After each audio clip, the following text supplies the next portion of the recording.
আওয়াজ দেয়, সবাই আমরা আকাশ বাতাস মুখরিত করে আওয়াজটা দেই। হাঁসগুলা ডাক দিয়ে বলে আলহামদুলিল্লাহ, আর জোরে বলেন আলহামদুলিল্লাহ। মুসা নবীর মেজাজ বড় খারাপ হয়ে যায়, এটা তো কোনো সুসংবাদ না। আলহামদুলিল্লাহ তো সুসংবাদ শুনলে বলতে হয়। এই কথা বলার পর হাঁসগুলা ডাক দিয়া বলে, হে পয়গম্বর, আমরা জানি আমরা এই বৃষ্টি পাবো না, আমাদের গর্ভের সন্তানরা পাবে, না হয় তাদের সন্তানরা পাবে। এই যে অগ্রিম 40 বছর পর তারা যে এই যে বৃষ্টি পাবে, এই আমাদের বংশধরদের জন্য আমরা অগ্রিম শুকরিয়া আদায় করলাম। তাকে আমত গর্বাগুয়াম জিকালাগম সদকে আমত বগুজারো দিনা তামাম। শুকরিয়া আদায় করলে লাভ নাকি লস? আমি আপনাদের সামনে সংক্ষিপ্ত কিছু কথা বলার নিয়তে পবিত্র কোরআনে হাকিমের সূরাতুল কলম এর 4 নম্বর আয়াতে কারিমা তিলাওয়াত করেছি। কয় নম্বর আয়াত? আজকের আমাদের এটা একটা ক্লাস হবে, এটার নাম হচ্ছে ওয়াজ মাহফিল ও হালকায়ে জিকির। ওয়াজ মানে হচ্ছে উপদেশ। উপদেশ শুধু আমরা কানের সুখ দিলাম বিষয়টা এমন না, আমাদের অন্তরেও কিছু কথা নিতে হবে। কি আয়াত তেলাওয়াত করলাম? সূরাতুল কলম। কলম কি জিনিস এটা একটু আমাদেরকে বুঝতে হবে। আবু দাউদ শরীফের এক হাদিস, রাসূলুল্লাহ সাল্লাল্লাহু আলাইহি ওয়াসাল্লাম বলেন, আর জোরে বলেন ভাই, নবীর নামে দুরূদ পড়তে কষ্ট হয়? নবীর নামে দুরূদ পড়তে কষ্ট হয়? বলেন সবাই একসাথে বলেন।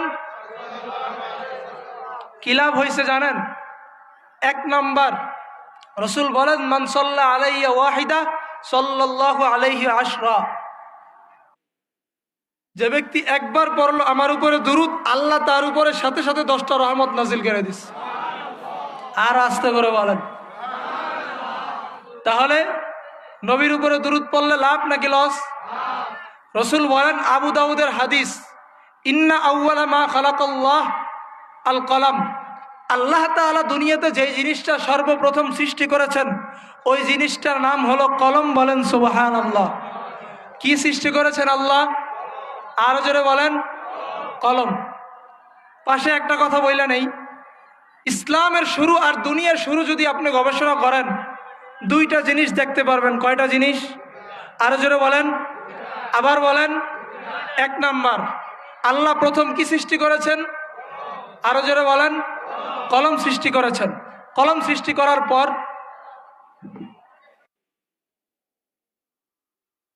আল্লাহ কলম সৃষ্টি করার পর কলমকে বললেন, উক্তুব মাকাদির কুল্লি শাই, উক্তুব তুমি লেখো। কলম বললেন, মাযা আক্তুব, আমি কি লিখবো?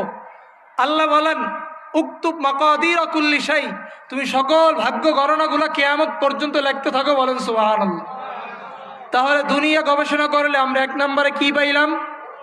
বুখারী শরীফ হাদিস নাম্বার 3, রাসূলুল্লাহ সাল্লাল্লাহু আলাইহি ওয়াসাল্লাম ফায়াতা হান্নাস, রাতের বেলা বেশি বেশি ইবাদত করতে লাগলেন, হেরা পাহাড়ে অবস্থান করতে লাগলেন। লম্বা হাদিস, আপনারা ঘটনা জানেন। করতে করতে একদিন জিবরাইল আমিন আসলেন, আয়েশা চাপ দিলেন 3টা। 3 নম্বর চাপ দিয়ে বললেন, ইকরা বিসমি রাব্বিকাল্লাযী খালাক, হে নবী আপনি পড়েন আপনার রবের নামে। জিবরাইল নবীকে সর্বপ্রথম কি আদেশ দিছে? ইকরা, আপনি কি করেন? আপনি কি করেন? তাহলে দুনিয়ার শুরুতে আমরা কি পাইছিলাম?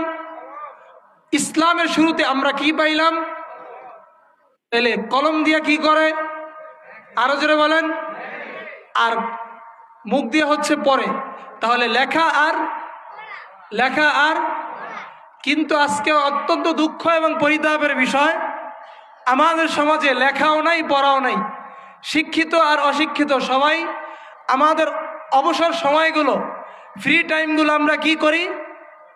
দুনিয়া তো আর কোনো কাজ টাজ নাই, দোকানে বসে রয়েছেন আর যেখানেই থাকেন, কাজ না থাকলেই গজবের মোবাইল, ঠিক নেই? তাহলে আমরা কাজ না পাইলে কি করি? আর দুনিয়া আর ইসলামের শুরুতে আল্লাহ কি রাখছেন? লেখা আর পড়া। এবার আসেন সূরাতুল কলমের 4 নম্বর আয়াত। কয় নম্বর আয়াত? এত আস্তে কথা বললে তো হবে না, আরো জোরে বলেন। কয় নম্বর আয়াত? আল্লাহ বলেন, ওয়া ইন্নাকা লাআলা খুলুকিন আযীম, নবী আপনাকে উত্তম চরিত্র নিয়ে পাঠিয়েছি, মহান চরিত্র নিয়ে পাঠিয়েছি। কি চরিত্র? সামনে যারা আছেন তারা বলেন কি চরিত্র? পিছনে যারা আছেন তারা বলেন কি চরিত্র? চরিত্র। চরিত্র প্রথমত দুই প্রকার। কয় প্রকার? আরো জোরে বলেন কয় প্রকার? আপনারা যতক্ষণ কথা বলবেন ততক্ষণ বয়ান হবে। চরিত্র কয় প্রকার? আমার বয়ান, আমি আবার শ্রোতা ঘুমাইলে বয়ান করতে পারি না, শীতের দিন তো একটু জোরে আওয়াজ দিতে হবে যেন আপনারা আছেন এখানে মুর্দা না জিন্দা এটা তো বুঝাইতে হবে, ঠিক কিনা? আরো জোরে বলেন ঠিক কিনা? তাহলে আমরা কি বলতেছিলাম? চরিত্র কয় প্রকার? চরিত্র কয় প্রকার? এক নাম্বার ভালো চরিত্র, দুই নাম্বার খারাপ চরিত্র। এক নাম্বার, এই সাউন্ড হবে না, এক নাম্বার আরো জোরে, দুই নাম্বার খারাপ চরিত্রের কোনো ডেফিনেশন নাই, এটা মানুষ দেখলেই বুঝে। ভালো চরিত্রটা আমাদেরকে জানতে হবে, কারণ আমরা কি ভালো হব না খারাপ হব? জোরে বলেন। কে জানি কয় খারাপ, ভালো হব না খারাপ? এটা কি মাথা মুথা গেছে নাকি শীতে? ভালো চরিত্র কয় প্রকার? ভালো চরিত্র কোরআন আর হাদিস গবেষণা করলে চরিত্র দুই প্রকার বলছি, ভালো আর খারাপ। এবার ভালো চরিত্রটা আবার কয় প্রকার? ভালো চরিত্রটা তিন প্রকার। কয় প্রকার? আজকে থেকে মুখস্থ রাখেন, ভালো চরিত্র কয় প্রকার? এক নাম্বার আল খুলুকুল হাসান, ভালো চরিত্র মানে স্বাভাবিক ভালো মোটামুটি। দুই নাম্বার আল খুলুকুল আহসান, অতি উত্তম বা অতি ভালো চরিত্র। তিন নাম্বার খুলুকে আজিম, মহান চরিত্র। চরিত্র কয় প্রকার পাইলাম? এক নাম্বার কেউ বলতে পারবেন? এক নাম্বার, এক নাম্বার কি খারাপ নাকি? ভালো চরিত্র বলছি, ভালো চরিত্র কয় প্রকার? এক নাম্বার স্বাভাবিক ভালো, এক বলেন এক নাম্বার। দুই নাম্বার অতি ভালো বলেন। তিন নাম্বার, তাহলে এক নাম্বার স্বাভাবিক ভালো, দুই নাম্বার অতি ভালো, তিন নাম্বারে মহান। এখন আমরা কোনটা নিব আসেন একটা একটা করে বলি। এক নাম্বার ভালো চরিত্র। ভালো চরিত্রটা কি? স্বাভাবিক। জাযাউস সাইয়্যাতি বিস-সাইয়্যাহ, কেউ আপনার সাথে মনে করেন একটা অপরাধ করলো, আপনার উপর জুলুম করলো। কি করলো? আপনি একবারে তাকে মনে করেন কিছুই করেন নাই, আপনার একটা থাপ্পড় দিল খামাখা অযথা। আপনি তাকে কি করলেন? কোনো ধরনের বাড়াবাড়ি বা সীমালঙ্ঘন করা ছাড়া তাকে গিয়া ওই পরিমাণ আবার একটা থাপ্পড় দিলেন, আবার একটা চর কষলেন। কিন্তু সে যেই পরিমাণ দিছে ওই পরিমাণ জুলুম না। সে আপনার লাথি দিছে, আপনি গিয়ে তার হত্যা করলেন, বিষয়টা এমন না। সে আপনাকে যতটুকু আঘাত করছে আপনি কি করলেন? ততটুকু করলেন, কোনো ধরনের জুলুম করেন নাই, ইনসাফের সাথে করলেন। এটা, এই গুণটা অর্জন করা অনেক কষ্টকর। কারণ কেউ আমারে আঘাত করলে, বাংলা একটা কথা আছে, ইট মারলে কি খাইতে হয়? বলেন ইট মারলে কি খাইতে হয়? না, ইট মারলে পাটকেল না, এটা তো জুলুম। আপনাকে যতটুকু করছে আপনি ততটুকু করলেন, এটার নাম হলো স্বাভাবিক ভালো। দলিল কি? বললে হুজুর আপনি বলেন দলিল টলিল আছে নাকি? এখন তো দলিল ছাড়া কথা চলে না। সূরা নাহল, কোন সূরা? সূরা নাহল আয়াত নাম্বার 126। আল্লাহ বলেন ফাইন আকাবতুম ফাআকিবু বিমিসলি মা উকিবতুম বিহি, তোমাদের উপর যেই পরিমাণ জুলুম করা হয়েছে যদি তোমরা প্রতিশোধ নিতে চাও, প্রতিশোধ যদি গ্রহণ করতে চাও, ওই পরিমাণ প্রতিশোধ নাও যেই পরিমাণ জুলুম করা হয়েছে, তবে তোমরা বাড়ায় কিছু করবা না। তাহলে এক নাম্বার স্বাভাবিক ভালো। এক নাম্বার কি? এটাকে সংক্ষেপে আমরা এভাবে মনে রাখতে পারি, মন্দের প্রতিদান মন্দ দিয়ে জুলুম ছাড়া। মন্দের প্রতিদান মন্দ দিয়া কি ছাড়া? বলেন। দুই নাম্বার কি বলছি? দুই নাম্বার কি বলছিলাম? বলেন সবাই জোরে জোরে বলেন। অতি ভালো। এ কথাগুলো জরুরি কিনা ভাই? জরুরি কিনা? বর্তমান চরিত্রের অবক্ষয় হয়ে গেছে, আমাদের চরিত্র নাই। মা সন্তানের চরিত্রের গ্যারান্টি দিতে পারে না, বাবা সন্তানের চরিত্রের গ্যারান্টি দিতে পারে না, সন্তান নিজের চরিত্র নিজে গ্যারান্টি দিতে পারে না। মোবাইলের মাধ্যমে, ইন্টারনেট আর ইলেকট্রনিক্স মিডিয়ার মাধ্যমে আজকে সমাজ সভ্যতা এমন হয়ে গেছে, এমনিই তো নাচনোয়ালা বুড়ি আরো যদি পায় ডলার বাড়ি, এমনি তো সমাজ শেষ।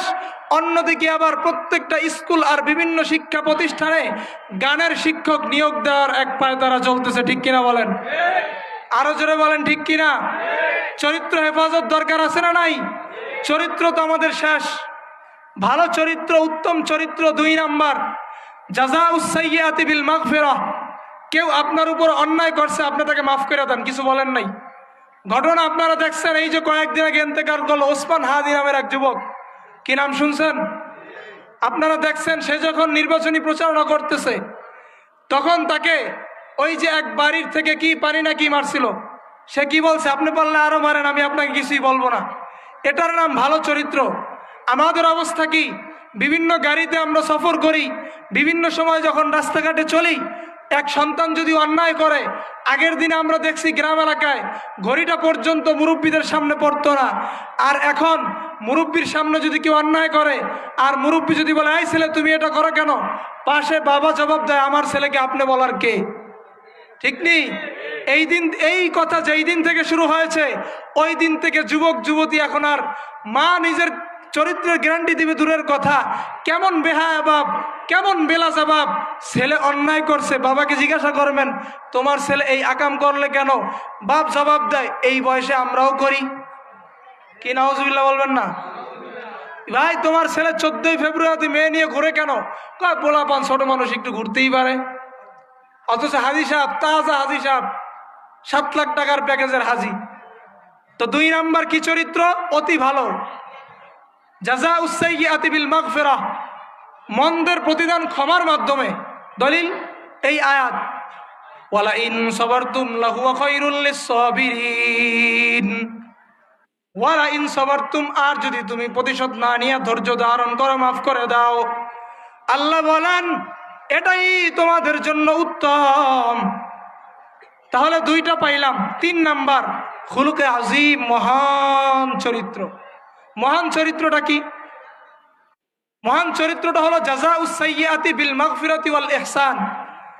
কেউ আপনার আমার সাথে অন্যায় করলো, অবিচার করলো, আপনি তাকে মাফ করলেন, শুধু তাই না, আপনি তাকে গিয়ে বললেন, ভাই আপনি যে আমাকে আঘাত করেছেন, আপনি কি আমার কোনো কষ্ট পাইছেন?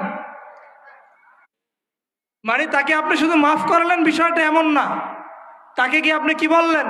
দয়া করলেন।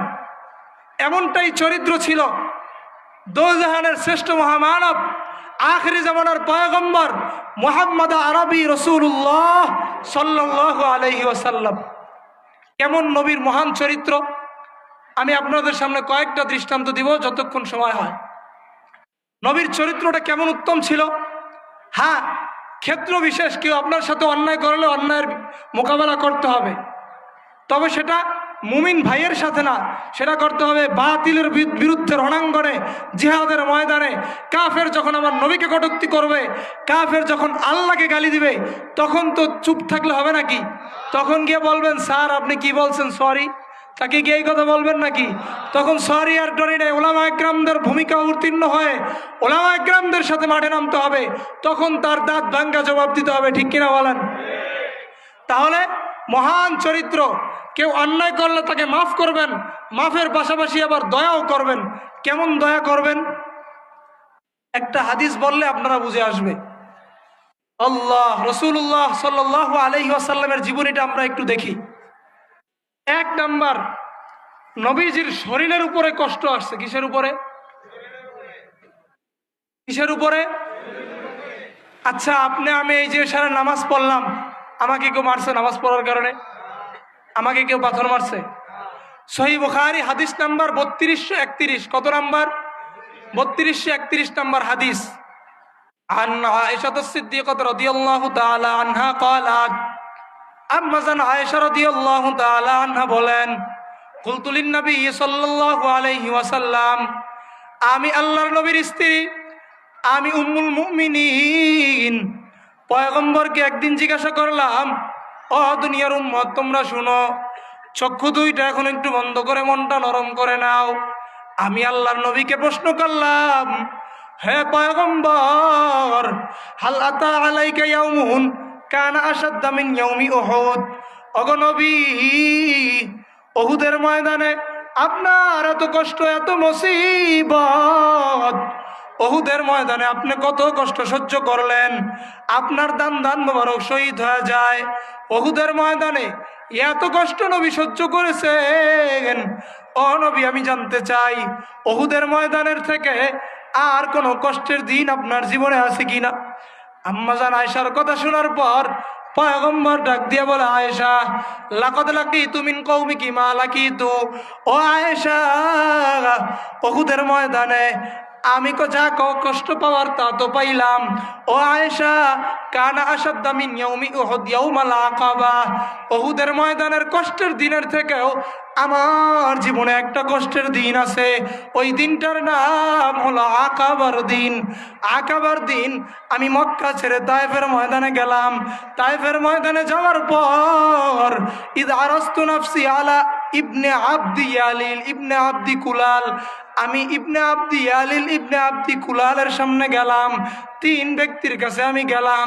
তিন ব্যক্তির কাছে যাওয়ার পর আমি তাদেরকে দিনের দাওয়াত দিলাম। এক ব্যক্তি ডাক দিয়া কয়, হে মুহাম্মদ, আল্লাহ কি তোমাকে ছাড়া আর কাউকে পাইল না? তুমি যাও যাও, তোমার কথা আমি শুনতে চাই না। ও আয়েশা, এই কথা শোনার পর আমি আরেকজন ব্যক্তির সামনে গিয়া দাঁড়াইলাম। ওই ব্যক্তি আমাকে কয়, আল্লাহ কি কুরাইশ গোত্রই দেখলো, আর কাউকে দেখলো না? এই কথা শোনার পর আমি আরেক ব্যক্তির সামনে গেলাম। আরেক ব্যক্তি আমাকে দূর দূর করে তারা দেয়।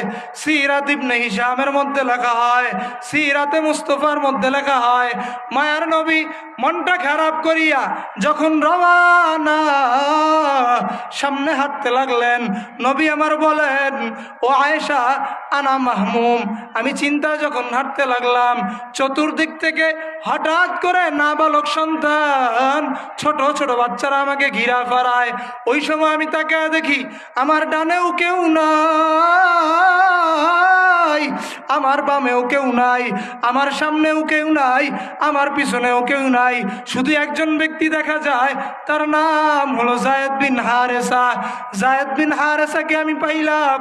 চতুর্দিক থেকে আমার উপরে পাথর আসতেছে।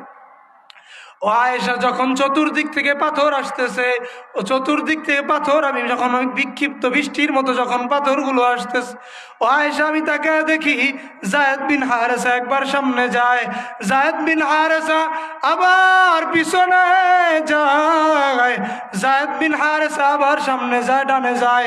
যেদিক থেকে পাথর আসতেছে ওই দিকে যায়েদ বিন হারেসা যায়। যায়েদ বিন হারেসা এইরকম করতে করতে মায়ের নবীর শরীরে রক্ত মুবারক, রক্তগুলো ঝুপ ঝুপ করে জমিনের মধ্যে পড়তেছে। জমিনটা লাল হয়ে গেল। নবী আমার জুতা মুবারক আটকে গেল। নবী আমার বলেন, বুখারীর বর্ণনা, নবী আমার যখন হাঁটতে লাগলেন, আয়েশা, আমি তাকে দেখি, এমন সময় হঠাৎ করে তাকে দেখি, ফাইদা আনা বিসাহাবাতিন কদ আযাল্লাতনি, মেঘের খণ্ড আয়েশা আমাকে ছায়া দিতেছে। আমি এমন সময় রাফাতু রাসি, মাথাটা উপরের দিকে তাকাইলাম। উপরের দিকে তাকায় দেখি আয়েশা,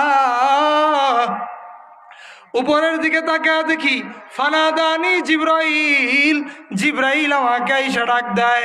জিবরাইল আয়েশা বলে, ইয়া রাসূলুল্লাহ, ইয়া হাবিবাল্লাহ, আপনি এখন কি আদেশ দিবেন? ইন্নাল্লাহ কদ সামিআ কওলা কওমিকা লাকা, আপনি এই তায়েফবাসীকে দাওয়াত দিলেন, ওমা রদ্দু আলাইকা, তায়েফবাসী আপনার সাথে যেই আচরণ করলো, তায়েফবাসীকে আপনি দ্বীনের দাওয়াত দিলেন, এই তায়েফবাসী আপনার সাথে যেই ব্যবহারটা করলো, সব দেখছেন কে? আরো জোরে বলেন, কে? সব দেখছেন আমার আল্লাহ। নবী আমার বলেন, তো কি হয়েছে, সমস্যা কি? আল্লাহ দেখছেন। ওয়াকাদ বাসা ইলাইকা মালাকাল জিবাল, আল্লাহ এবার পাহাড়ের ফেরেশতাও পাঠাইছেন। কি হয়েছে পাহাড়ের ফেরেশতা? নবী আমার বলেন, ফানাদানি মালাকুল জিবাল, এমন সময় পাহাড়ের ফেরেশতা আসলো। আসার পর ফাসাল্লামা আলাইয়া, পাহাড়ের ফেরেশতা আমাকে সালাম দেয়। আমাকে সালাম দেওয়ার পর আমি বল, ওয়ালাইকুমুস সালাম, সালামের জবাব দিলাম।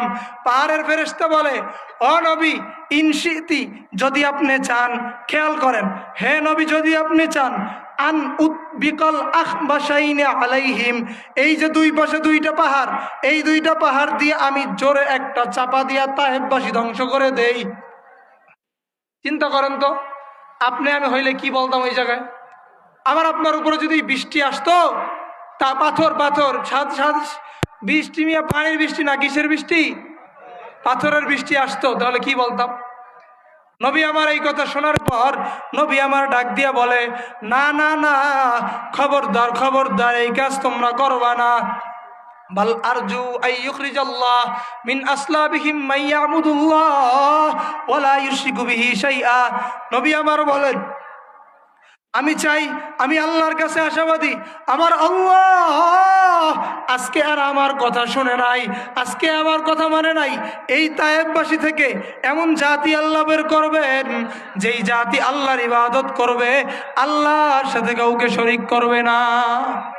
মুহাদ্দিসিন একরাম বলেন, কেমন অকৃতজ্ঞ জাতি, কষ্ট দিল নবী, আমার নবী, তারপরেও সামান্য দোয়া পর্যন্ত করেন নাই, বরং হেদায়েতের দোয়া করছে। এর নাম হলো মহান চরিত্র। কি চরিত্র ভাই? দৃষ্টান্ত গেল একটা, দৃষ্টান্ত নাম্বার 2, বুখারী শরীফের হাদিস নাম্বার 240। ইশারা নামাজ পড়ছেন কারা কারা? একটু মোহাব্বত হাতটা তুলেন তো। ইশারা নামাজ, হাত নামান। আপনি আমি ইশারা নামাজ পড়ছি। রাসূলুল্লাহ সাল্লাল্লাহু আলাইহি ওয়াসাল্লামের একজন সাহাবী আব্দুল্লাহ ইবনে মাসউদ রাদিয়াল্লাহু তাআলা আনহু, আব্দুল্লাহ ইবনে মাসউদ বলেন, আন্নান নবী সাল্লাল্লাহু আলাইহি ওয়াসাল্লাম কানা ইউসাল্লি ইনদাল বাইত। নবীজি কাবা চত্বরে নামাজে দাঁড়াইলেন। নামাজে দাঁড়ানোর পর ওয়া আবু জাহলিন জালিসুন ওয়া আসহাবুন লাহু জুলুস। মুসলমান ইমানদার একবার নবীর জায়গায় এই কল্পনাটা আনেন, একবার ভাবেন, নবীজি নামাজে দাঁড়াইলেন, চিন্তা করেন আমি আপনিও নামাজে দাঁড়াইলাম। ওয়া আবু জাহলিন জালিসুন ওয়া আসহাবুন লাহু জুলুস। আবু জাহাল আর তার সাথীপাতিরা চতুর্দিকে বসা।